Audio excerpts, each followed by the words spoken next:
বেনাপোল ইমিগ্রেশনের সামনে লাইন দিয়ে দাঁড়িয়ে আছে কলকাতায় আগুনে পুড়ে মারা যাওয়া নিহতদের লাশবাহী অ্যাম্বুলেন্স। সেখান থেকে আরও জানাতে সরাসরি যুক্ত হচ্ছেন সহকর্মী সালাউদ্দিন সাগর।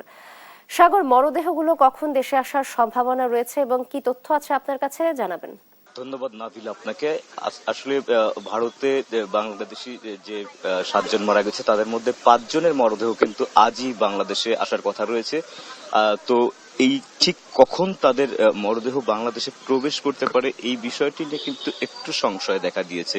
এটা ভারত থেকে ক্লিয়ার কোনো মেসেজ না থাকার কারণে কিন্তু স্পষ্ট বলা যাচ্ছে না যে আসলে ঠিক কখন ঢুকবে। তো বাংলাদেশের ভারতের কলকাতা নিউ মার্কেট এলাকার যে শিখা ইন হোটেলে ভয়াবহ অগ্নিকাণ্ডে বাংলাদেশের সাংবাদিক সহ বাংলাদেশের মোট 9 জন কিন্তু মারা গিয়েছিলেন, তার মধ্যে 7 জনই বাংলাদেশি। তো বাংলাদেশি 7 জনের ভিতরে মর্মান্তিক মৃত্যু ঘটেছে দেবাশিস দত্তর পরিবারের।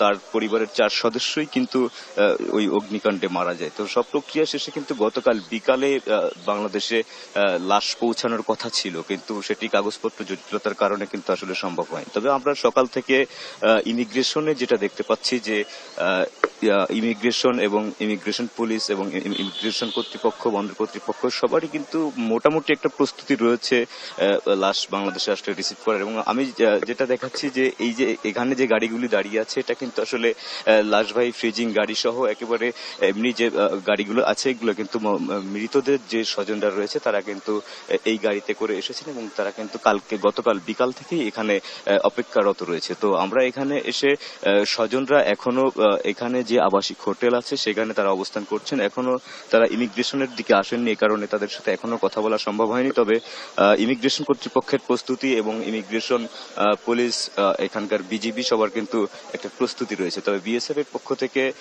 স্পষ্ট মেসেজ না থাকায় কিন্তু আসলে এখনই সময়টি নিশ্চিত করে বলা যাচ্ছে না। তবে আরেকটু জানিয়ে রাখি যে আসলে বাংলাদেশে যে 7 জন মারা গিয়েছে তার ভিতরে কিন্তু এখানে যশোরের এখানে আসবে 5 জন এবং আরেকজনকে কিন্তু আসলে তারা ওখানেই শেষকৃত্য করার জন্য জানিয়েছে। তো এই ছিল এখন পর্যন্ত আমার কাছে সর্বশেষ নাভিলা।